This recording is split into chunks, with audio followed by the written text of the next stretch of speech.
Jurnal Gerak Melingkar dan Gravitasi, nama Eunike Meivi Ingritella, NIM 22013052.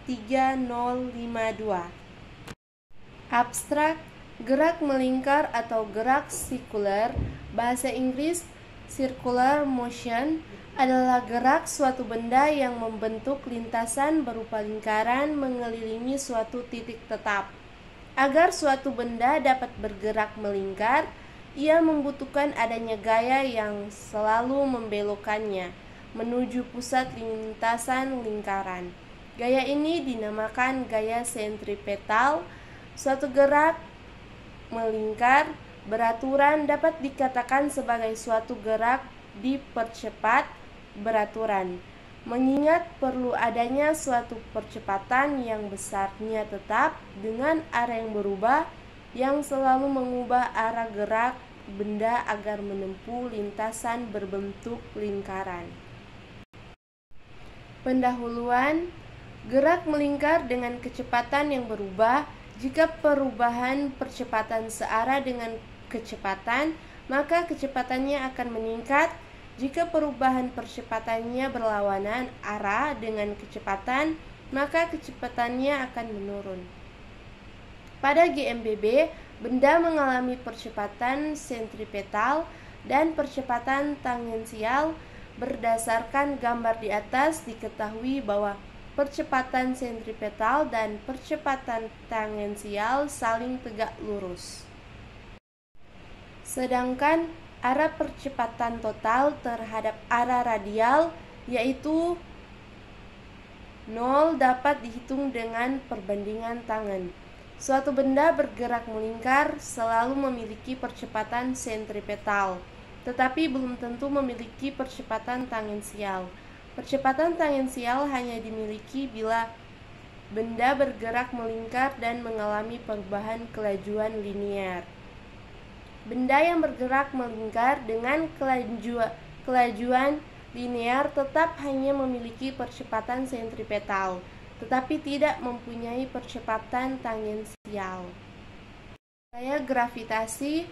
Permasalahan di atas telah dikaji oleh Sir Isaac Newton pada abad 16 Masehi.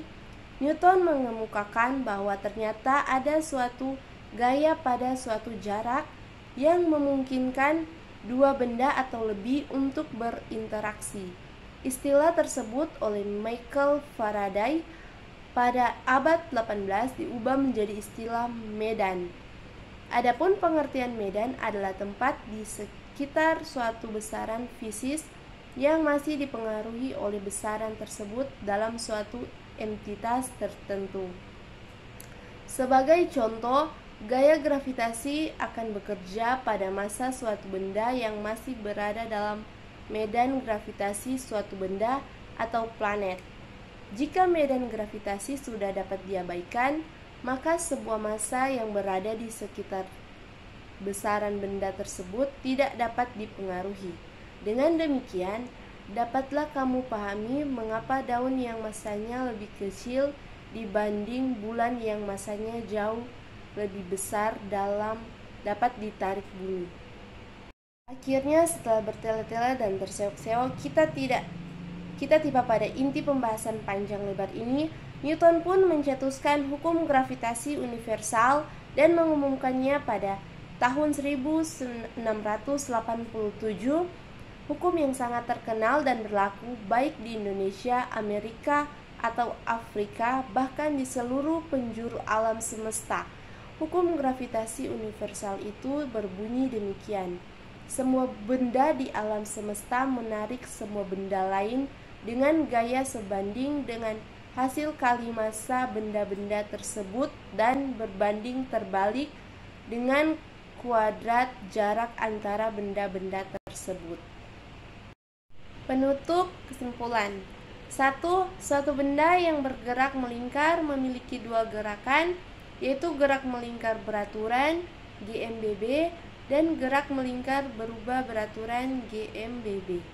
2. Penyebab benda bergerak melingkar adalah adanya gaya sentripetal FSP yang arahnya selalu menuju pusat lingkaran.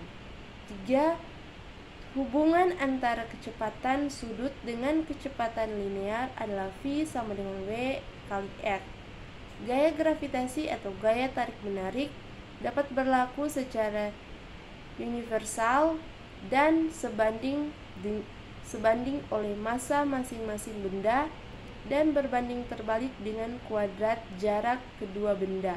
Sebelum mencetuskan hukum gravitasi universal, Newton telah melakukan perhitungan untuk menentukan besar gaya gravitasi yang diberikan bumi pada bulan sebagaimana besar gaya gravitasi bumi yang bekerja pada benda-benda di permukaan bumi. Sekian dari saya, terima kasih.